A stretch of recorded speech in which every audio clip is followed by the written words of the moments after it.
A Escada de Jacó, livro psicografado por Carlos Antônio Bacelli, pelo espírito Inácio Ferreira. Capítulo 8. Conversávamos, assim, animadamente, quando Maria Modesto Cravo, companheira de tantos anos de labor, interrompeu-nos com a notícia do que esperávamos não viesse a se concretizar. O conflito armado dos Estados Unidos da América contra o Iraque foi deflagrado. Aviões norte-americanos estão bombardeando Bagdá. Houve entre nós um estado de consternação e durante alguns segundos nos mantivemos em silêncio, elevando os nossos pensamentos ao Criador. Os esforços diplomáticos foram em vão, comentou Adroaldo. As consequências para o mundo serão desastrosas. A arbitrariedade dos países aliados, opondo-se à desaprovação da ONU, haverá de custar caro à humanidade, emendou o Dr. Wilson Ferreira de Mello.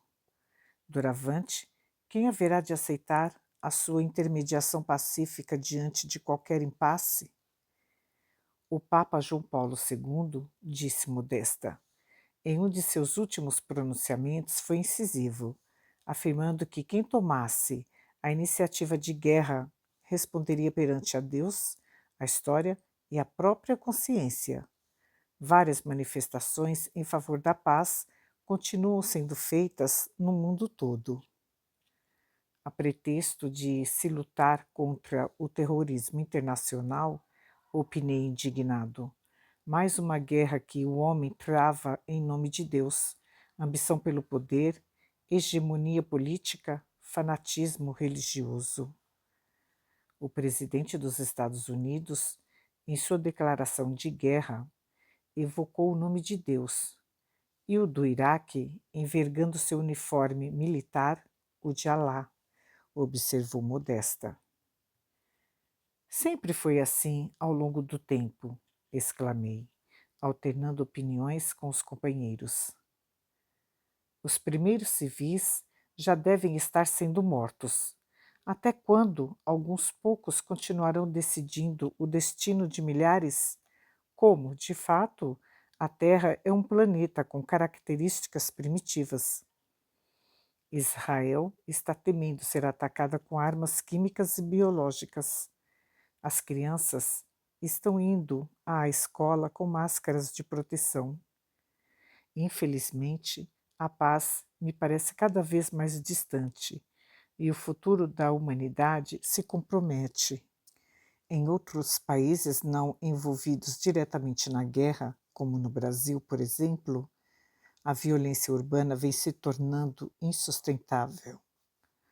A falta de fé vem acentuando a insanidade mental das criaturas.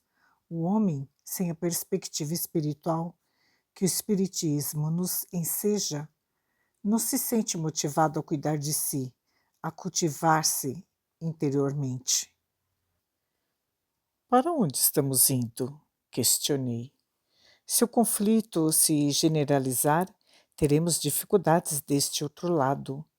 A guerra influencia o psiquismo dos espíritos maldosos, que então se sentem incentivados à balbúrdia. Chegamos a um ponto, vejam como são as coisas, que agora precisamos torcer para que o conflito se resolva o mais rápido possível.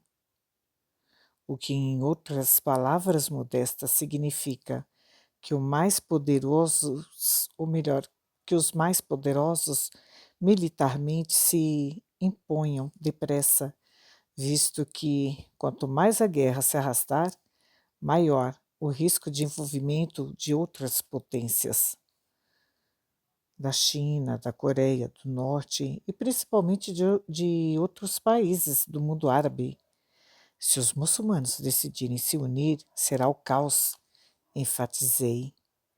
Neste momento, Manuel Roberto, que havia saído por instantes da sala, voltou com a informação. Doutor Inácio, Nota-se já uma movimentação por parte de nossos irmãos que habitam as regiões espirituais mais densas, e alguns de nossos internos se mostram mais agitados. Redobrem a vigilância, solicitei preocupado. É possível que muitas entidades, motivadas pelo inconsciente coletivo, venham ter à nossa porta. Precisamos estar atentos. Em tempo de guerra, espíritos oportunistas e saqueadores aparecem. Se o combate está acontecendo tão longe, como podem saber? Perguntou Manuel Roberto. Foi Odilon Fernandes quem, até então se conservando em silêncio, tomou a iniciativa da resposta. O pensamento se propaga a longas distâncias e todos nos revelamos mais ou menos aptos para percebê-lo. E depois, Manuel, tanto quanto nós, as trevas dispõem de meios de comunicação, porque a decisão do mal lhes pertence. Ficam sabendo primeiro o que pretendem fazer. Em nossa atual condição evolutiva, torna-se difícil que nos antecipemos à sua intenção. Qual o seu parecer a respeito de tudo isso, Dillon? Indaguei ao benfeitor. A guerra não nasce de um instante para o outro. O atual conflito é uma consequência da opção que as nações vêm fazendo no curso do tempo. Não podemos, é claro, generalizar, mas, a rigor, do ponto de vista social, são poucos os países que investem na paz. No entanto, ao que estamos sabendo, as manifestações pacifistas estão sendo realizadas no mundo todo. A paz duradoura não se constrói de um dia para o outro. Todos, sem exceção, devemos nos sentir responsabilizados pelo que está acontecendo e pelo que ainda virá a acontecer. Ante a iminência de uma catástrofe, os homens se mobilizam, mas nos é lícito perguntar: por que não o fizeram antes? Por que não se preocuparam anteriormente em dar o seu contributo pessoal ao entendimento entre os povos, começando no seio da própria família? Por que não se ocuparam individualmente em combater a fome e a miséria? Por que olvidaram os jovens sem oportunidade de trabalho e professarem esta ou aquela crença religiosa por mera formalidade? Por que a corrupção, o enriquecimento ilícito? A grande violência da guerra é o somatório das diminutas violências sociais praticadas no cotidiano. O vulcão não erupciona de improviso. Uma doença grave que se instale quase sempre é consequência de inúmeros desregramentos cometidos. Promovendo ligeira pausa, ante a atenção que lhe dedicávamos à palavra, Odilon prosseguiu. Milhares, sim, querem a paz. Outros milhares, no entanto, querem a guerra, na esperança de auferirem algum proveito pessoal. Por desencargo de consciência, participam de passeatas e estendem faixas com frases de efeito, mas carregam um conflito dentro de si e não hesitam, por exemplo, em depredar o patrimônio público ou, a pretexto de justiça, saquear lojas e residências, farmácias e supermercados, sem a menor noção de respeito à propriedade alheia. Pelo que você expõe, sinceramente, eu não sei até onde o homem tem real interesse pela paz. Inácio, os que realmente se interessam pela paz não trabalham por ela apenas em tempos de guerra. Os que se empenham na construção do mundo melhor começam por reformar a si mesmos, tomando a Jesus Cristo como divino modelo. Muitos chefes de Estado evocam o nome de Deus evasivamente. O Deus dos cristãos é o mesmo dos muçulmanos, quanto o dos israelenses o é dos palestinos.